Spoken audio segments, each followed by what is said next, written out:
پہنچا. اگر ہم نے یہاں تک ہی سنا، سن کر یہیں پر ہی بھول گئے، چھوڑ گئے اور عمل نہ کیا، اپنی عورتوں کو نہ بتایا، معاشرے میں نہ پھیلائی یہ باتیں محبوب علیہ السلام کی شریعت کی اور سیرت کی، تو پھر اس سے کما حق و فائدہ نہیں ہوگا. بلغوا عنی بآیۃ قال النبی صلی اللہ علیہ وسلم، حبیب نے فرمایا مجھ سے ایک آیت کا علم سیکھو تو اسے آگے پہنچا دیا. اسی لیے علماء فرماتے ہیں کہ تمہاری کسی کی نصیحت سے کسی کی زندگی بن جائے تو تمہاری زندگی کا بیڑا پار ہے، تمہاری زندگی کامیاب گزرے گی اگر تم نے کسی کو راہ راست پر لگا دیا. اللہ اکبر. تو قرآن مقدس میں خالق کائنات فرما رہا ہے وَإِنَّكَ لَعَلَىٰ، پر بے شک محبوب آپ کی ذات کو خلق عظیم، جو ہم نے خلق عطا فرمایا، جو کردار عطا فرمایا، گفتار عطا فرمائی، جو سیرت عطا فرمائی، وہ اعلیٰ ترین سیرت سے سجا کر بھیجا ہے. اب حبیب علیہ الصلوۃ والسلام نے جو خطبے میں حدیث میں نے پڑھی فرمایا خیرکم من انفع الناس، تم میں سے سب سے زیادہ بہترین وہ شخص ہے جو دوسرے لوگوں کو فائدہ زیادہ پہنچاتا ہو. اب ہم نے دیکھنا ہے ہم کسی کو فائدہ دیتے ہیں، جتنا ہم فائدہ دیتے ہیں اتنے ہم اچھے اللہ کے حبیب کی نظر میں، جتنا ہم نقصان دیتے ہیں اتنا ہم برے اللہ رسول کی نظر کے اندر. ہم نے یہ سیکھنا ہے کہ ہم نے اپنے وجود کو فائدہ مند بنانا ہے کہ دوسروں کو فائدہ بخشے، ہمارے وجود سے کسی کو فائدہ ملے. اللہ رسول پسند فرما رہے ہیں اور چاہیے کیا، اگر دشمن کو بھی آپ سے کوئی کام پڑتا ہے، آپ سے فائدہ پہنچتا ہے، یہ نہ سوچیں کہ وہ دشمن ہے، ہو سکتا ہے یہی نیکی آپ کی بخشش کا ذریعہ بن جائے. تو لہٰذا حبیب علیہ الصلوۃ والسلام نے فرمایا بہترین تم میں وہ شخص ہے، اچھا وہ شخص جو سب سے زیادہ نفع پہنچانے والا ہو، اور میں تم میں سب سے زیادہ نفع پہنچانے والا ہوں. کیسے؟ محبت کرنا حبیب نے سکھائی، ورنہ محبت کہاں تھی عرب کے لوگوں، سخت دل تھے. چھوٹے چھوٹے بچوں کا گلا گھونٹ دیا کرتے، زندہ جانور کا گوشت نوچ کر کھا لیا کرتے. اللہ اکبر. ایک بندہ اپنے قبیلے کا مر جاتا تو سینکڑوں کی قربانی اور بھینٹ دے دیا کرتے تھے، لیکن لڑنے سے پیچھے نہ ہٹتے تھے، خون خرابہ ان کا مشغلہ تھا، اتنے سخت دل قسم کے لوگ. لیکن اللہ اکبر، فاروق اعظم رضی اللہ تعالیٰ عنہ خود فرماتے ہیں کہ اسلام میں آنے سے پہلے میں سخت ترین تھا، اسلام میں آ کر میں نرم ترین بن گیا. نرم ترین. اللہ اکبر.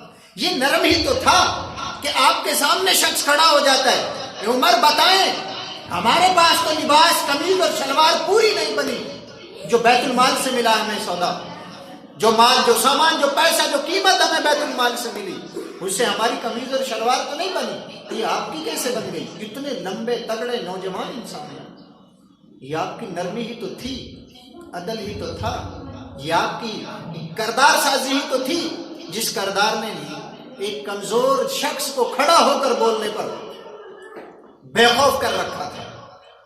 تو اسلام کے دامن نے حبیب علیہ السلام کی سیرت کی صورت میں اسلام نے ہمیں نرمی عطا فرمائی، اسلام نے ہمیں کردار عطا فرمایا، اسلام نے ہمیں برداشت عطا فرمائی، اسلام نے ہمیں اخلاقیات سکھائی، اسلام نے ہمیں ایک دوسروں کو فائدہ پہنچانے کا درس دیا.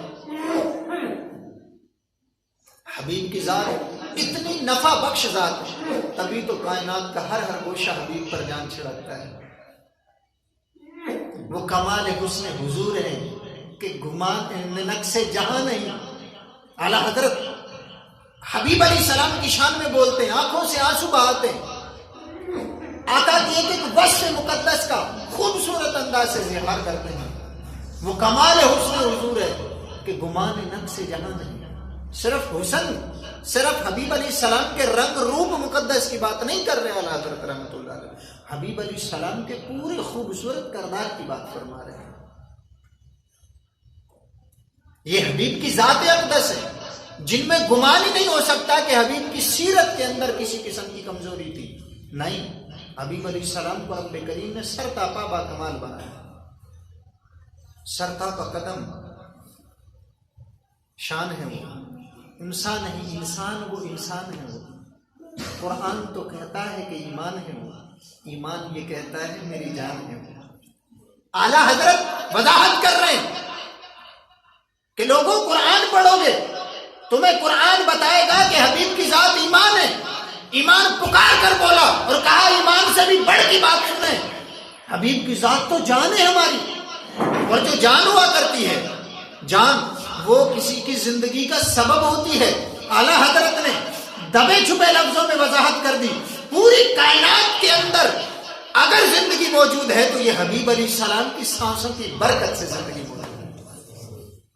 اللہ اکبر. جس حبیب نے ہمیں کردار سکھایا، جس حبیب نے ہمیں حسن ملاحت سے تربیت فرمائی، ہمیں اخلاقیات سکھائی، تبھی تو حبیب علیہ السلام کے صحابہ اور صحابیات حبیب علیہ السلام پر مر مٹا کر گئے. ایک عورت تھی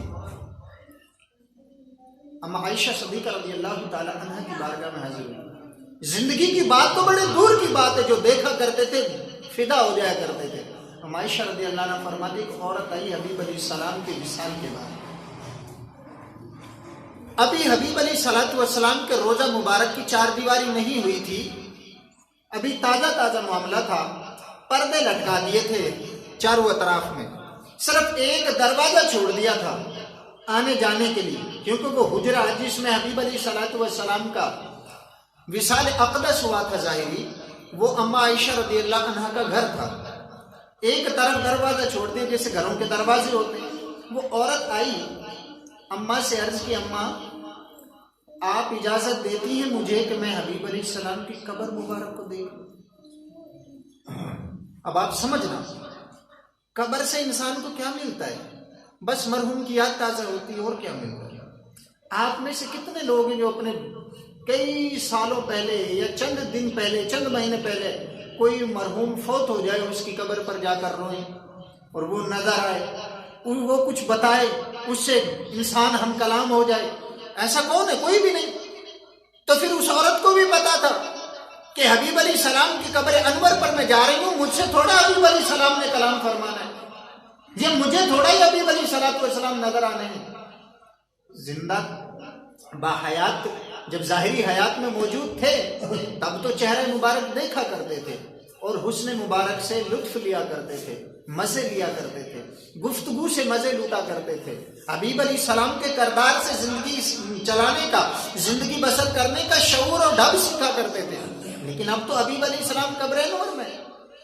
وہ عورت آئی، کہنے لگی مجھے اتنی تڑپ ہے آقا علیہ السلام کی، سمجھنا اتنی تڑپ ہے اپنے نبی علیہ السلام کی کہ میرا وجود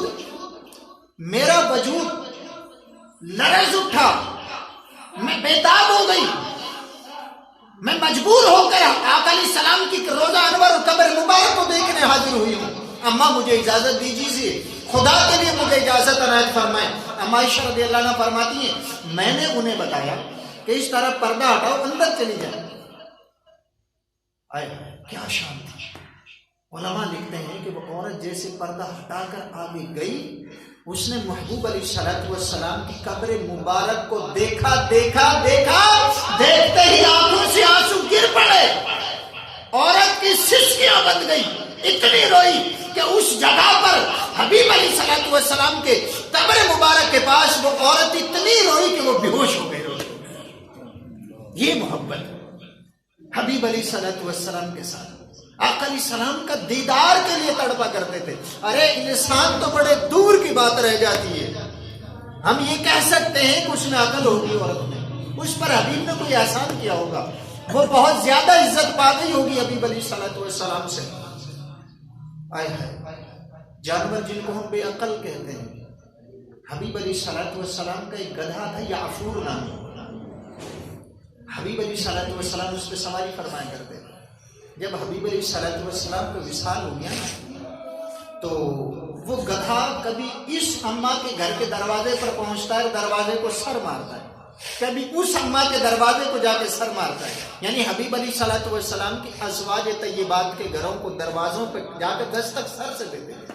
یہ گدھا صحابہ کو بلانے کا بھی کام کرتے تھے. اتنے باشعور تھا یہ گدھا.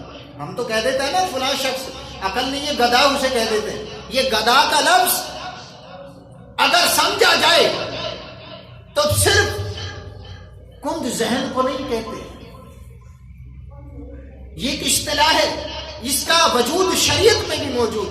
حبیب علیہ الصلوۃ والسلام کا یہ یافور گدھا جب اس نے دیکھا کہ نہ اس اما کے گھر میں حبیب, نہ وہاں پہ, نہ گلیوں میں, نہ شہر میں, نہ کوچوں میں, نہ ادھر نہ وہاں, تو اس نے اپنے آپ کو کنویں میں گرا کر اللہ کی بارگاہ میں نذرانہ پیش کر دیا. خود کنویں میں گر گیا یہ گدھا. اللہ اکبر. یہ عشق انسان کے اندر تو دور کی بات ہے, ہمیں تو چاہیے کہ ہم اپنے اندر اپنے نبی علیہ السلام کا عشق اس قدر بسا لیں. ارے جانور یہ محبت, یہ عشق رکھتے ہیں. جانوروں کے اندر اپنے نبی کا عشق ہے, ان میں شعور ہے, ان میں جاذبیت ہے, ان میں کشش ہے, اپنے آقا علیہ الصلوۃ والسلام کے ساتھ محبت کرنے کی تمیز ہے. اور ہم انسان, اللہ. ایک عورت, دو اس کے افراد, ایک تو شوہر ایک بیٹا شہید ہو گیا جنگ احد کے اندر. دو. اب اس عورت کے دونوں جنازے گھر میں آ چکے تھے. سمجھنا توجہ سے. کچھ تو ایسی عورتیں تھیں جنہوں نے احد کے میدان میں شیطان نے ایک افواہ اڑا دی تھی کہ محمد علیہ الصلوۃ والسلام کو شہید کر دیا گیا ہے. اب یہ خبر چلتے چلتے مدینہ طیبہ بھی پہنچی. جب مدینہ طیبہ میں پہنچی نا تو کچھ عورتیں برداشت نہ کر سکیں اور وہ اپنے گھروں سے نکل کھڑی ہوئی اطلاع لینے کے لیے کہ نہیں ہم اپنے نبی علیہ السلام کو دیکھیں. گھر کھلا, بچے چھوٹے گھر میں, سارا مال و اسباب ایسے چھوڑ کر دوڑ لگا دی. یہ عورت جس کے بیٹا بھی فوت ہو گیا, شوہر بھی فوت ہو گیا, ان کے دونوں لواحقین کو سواری پر لاد کر لے کر آ رہے تھے. ان کی نظر جب ان پہ پڑی نا, ان کو بتایا گیا کہ اماں جان آپ کا بیٹا بھی شہید ہو گیا ہے جنگ میں, آپ کا شوہر بھی شہید ہو گیا ہے جنگ میں. اب اماں کیا فرمانا, آج ہمیں کس چیز کی ضرورت ہے, ہماری عورتوں کو کس چیز کی ضرورت ہے, وہ سمجھنا ہے غور سے آپ نے. اس اماں نے کہا یہ بتاؤ بیٹا بھی شہید ہو گیا, شوہر بھی شہید ہو گیا, یہ بتائیں کملی والے آقا کا کیا ہونا, آقا کیسے, آپ کی طبیعت, آپ کی صحت, آپ کا حال, میرے آقا کیسے, وہ بتائیں. اللہ اکبر. انہوں نے بتایا آقا علیہ الصلوۃ والسلام بالکل خیریت سے, خیریت سے. اب اس عورت نے جب صحابہ سے سن لیا تھا کہ خیریت سے تو پھر گھر آ جانا چاہیے تھا, لوٹ آتی گھر میں, لیکن نہیں, سیدھی گئی حبیب علیہ السلام کی بارگاہ کے اندر.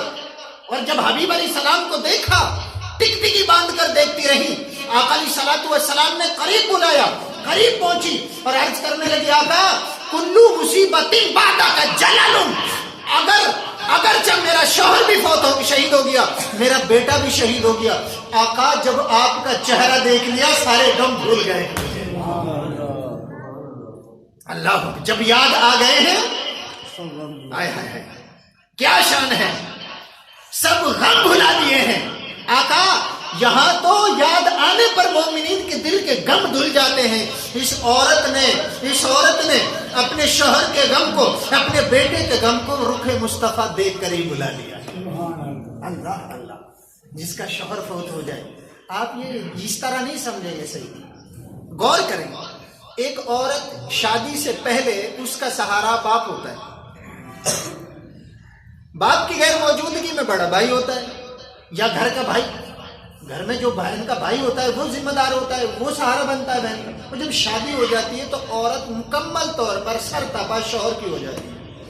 اب شوہر کے اپنے اصولوں میں, شوہر کے ساتھ انسیت میں, شوہر کے گھر کے اندر وہ مکمل طور پہ پابند ہوتی ہے. اب اس عورت کا بھائی بھی شہید, اس کا شوہر بھی شہید, نہ تو شادی سے پہلے کے حوالے میں اس کو سہارا, نہ شادی کے بعد والے فرد کا سہارا. اب تو سہارا اگلا پچھلا سارا لیا. آئے ہائے, تو افسوس تو یہی کرنا چاہیے تھا نا, میرا شوہر میرا بھائی شہید ہو گیا, رونا تو ان پہ چاہیے تھا، لیکن سیدھی آقا کی بارگاہ میں پہنچی، عرض کی آقا آپ کے چہرہ انور کو دیکھ کر سارے غم اور دکھ بھول گئے۔ سبل الرشاد، سبل الہدا و رشاد کی روایت ہے یہ حدیث۔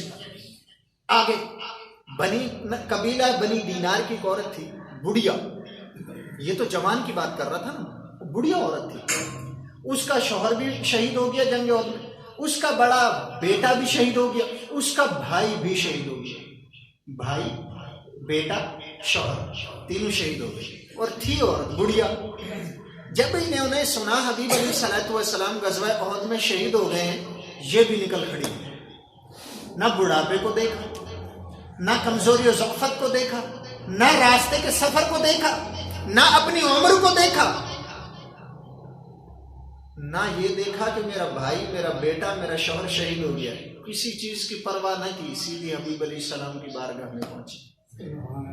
آقا علیہ الصلوۃ والسلام کو دیکھا اور دیکھتی رہ گئی اور عرض کیا، آقا جب آپ کا چہرہ انور میرے سامنے آ گیا، جب مجھے تسلی ہو گئی کہ آقا علیہ الصلوۃ والسلام بھی خیر و عافیت ہیں، تو میں نے اپنے عزیزوں کی شہادتوں کے غموں کو بھلا دیا ہے، میں بھول گئی ان غموں۔ حضرت یوسف علیہ الصلوۃ والسلام جب قحط آیا تھا نا، اللہ کی طرف سے حکم تھا کہ آپ قوم کو اکٹھا کر کے ان کے سامنے نکلا کریں، کئی مہینے کے بعد آپ قوم کو یک دم جلوہ دکھاتے تھے، اپنا رخ انور ان کے سامنے آتے تھے، اپنے قوم کے لوگوں کے سامنے، مصر کے لوگوں کے سامنے۔ تو جب آپ کا ایک جلوہ دیکھتے تھے نا وہ لوگ، ایک نظر دیکھتے تھے آپ کو، تو کچھ علماء فرماتے 2 مہینے تک انہیں بھوک اور پیاس نہیں لگتی تھی، کچھ فرماتے 6 مہینے تک بھوک اور پیاس نہیں لگتی تھی۔ ارے حسن یوسف سے 6 مہینے لوگوں کی بھوک اور پیاس مٹ جائے تو حسن یوسف کے ہی اصل میرے مصطفیٰ کی ذات ہے۔ اس حبیب کو دیکھ کر غم کیسے نہ ختم ہو، اس حبیب علیہ السلام کی برکت سے دلوں کے غم کیوں نہ ختم ہو جائیں۔ تبھی تو عورتیں پکار اٹھتی تھی، آقا جب آپ کا چہرہ دیکھ لیا، نہ بھائی کا غم بچا، نہ باپ کا غم بچا، نہ بیٹے کا غم بچا، سب ختم۔ بڑھیا عورت تھی، یہ تھی محبوب کے ساتھ محبت۔ اما ام حبیبہ رضی اللہ تعالی عنہا، حبیب علیہ السلام کے ساتھ جب ان کا نکاح ہو گیا نا، آپ کے والد ابھی مسلمان نہیں ہوئے تھے، ابو سفیان رضی اللہ تعالیٰ عنہ ابھی مسلمان نہیں ہوئے تھے، وہ آ گئے اپنی بیٹی کے پاس ملنے۔ حبیب علیہ الصلوۃ والسلام کا بستر مبارک لگا ہوا تھا، پیون زدہ کپڑا تھا، اس پر کھجور کی چھالیں، کھجور کے پتے رکھے ہوئے تھے، بچھا رکھے تھے آرام کرنے کے لیے۔ یہ حبیب علیہ السلام کا بستر تھا۔ آج ہم بیڈوں کے اوپر سوتے ہیں، فارمز ہوتی ہیں، ہماری قیمتی ترین چیزیں ہوتی ہیں، گدے ہوتے ہیں ہمارے پاس جن پر ہمیں نیند آ رہی ہوتی ہیں، اتنی نعمتیں اللہ نے عطا فرمائی، پھر بھی فجر کی نماز کے لیے نہیں اٹھا جاتا، عبادات کے لیے نہیں، ہم اللہ کی شکر گزاری کرنے کے لیے حاضر ہوتے۔ اماں فرماتی ہیں ابا جان جب آئے تو حبیب علیہ الصلوۃ والسلام کی چارپائی بچھی ہوئی تھی، جب بیٹھنے لگے نا، سمجھنا بیٹی تھی، ابا مکہ طیبہ سے چل کے مدینہ طیبہ پہنچے ہیں، حبیب علیہ الصلوۃ والسلام کا بستر مبارک لگا ہوا تھا، جیسے ہی ابو سفیان رضی اللہ تعالیٰ عنہ صحابی بن گئے تھے بعد میں، بیٹھنے لگے، اماں نے فوراً کنارہ پکڑ کے بستر کا کھینچ لیا۔ ابو سفیان دیکھ کر حیران ہوئے، انہوں نے کہا بیٹی ٹھیک ہے میں مکہ کا سردار ہوں، ٹھیک ہے میں عظیم تاجر ہوں، بیٹی یہ بات ٹھیک ہے میں دولت مند ہوں، امیر ہوں، میں تیرا باپ ہوں، کوئی بات نہیں، یہ جیسا بھی بستر ہے، اس نے تو لفظ بولے تھے ٹوٹا پھوٹا پھٹا پرانا اس طرح کر کے، لیکن عاشق کے لیے مناسب نہیں کہ وہ اس طرح کے الفاظ استعمال کرے حبیب علیہ السلام کے لباس اقدس کے لیے۔ بیٹی پریشان ہونے کی ضرورت نہیں، میں بیٹھ جاؤں گا اس پر بھی۔ اب سنیں ام حبیبہ رضی اللہ عنہا کا جواب کیا تھا۔ اماں فرماتی ہیں ابا جان آپ ٹھیک ہے میرے ابا ہیں، آپ ٹھیک ہے کائنات کے والی آقا علیہ السلام کے سسر ہیں، یہ ٹھیک ہے کہ آپ مکے کے عظیم تاجر ہیں، یہ بھی ٹھیک ہے کہ آپ مکے کے عظیم اپنے دولت مند انسان ہیں، یہ ساری چیزیں اپنی جگہ، لیکن سن لیں آپ ابھی مسلمان نہیں ہوئے، آپ کا وجود ابھی پاک نہیں ہوا، آپ ابھی اس لائق نہیں ہوئے کہ میرے آقا علیہ السلام کے عرش اعلیٰ سے بھی افضل بستر پر آپ بیٹھ سکیں، یہ آپ کی اوقات نہیں، آپ اس پر نہیں بیٹھ سکتے، یہ تو کائنات کی عظیم ہستی کا بستر ہے، آپ کی اتنی ہستی کہاں، آپ کے اندر اتنی عزت کہاں، اتنا شرف آپ میں کہاں؟ آقا علیہ الصلوۃ والسلام کے بستر پر بیٹھے۔ ابو میں نے اس لیے نہیں کھینچا کہ میرا باپ اس بستر پر بیٹھے گا، یہ بستر میرے ابا کے لائق نہیں، یہ نہیں، بلکہ ابا جان بات یہ ہے، تیرا وجود اس لائق نہیں کہ آقا کے بستر پر بٹھاؤں میں آپ، تیرا وجود اس لائق نہیں ہے۔ اللہ اکبر، یہ بیٹی کا جملہ اپنے والد کے لیے۔ حضرت جویریہ رضی اللہ تعالی عنہا مکہ طیبہ میں قریش کے مخالفین لوگ جو تھے نا، بنی مستلق، بنو خزرج کے جو لوگ تھے، قریشیوں کے مخالف تھے وہ۔ بنو خزرج کے لوگوں کی ایک شاخ تھی بنو مستلق میں، جو مریسی کی جگہ پر 9 منزل کے فاصلے پر مکہ طیبہ سے تھی۔ ان لوگوں نے حبیب علیہ الصلوۃ والسلام کے ساتھ جہاد کی پلاننگ کی اور جہاد کے لیے وہ تیار ہو کر آئے۔ ادھر سے صحابہ کرام تیار ہو گئے۔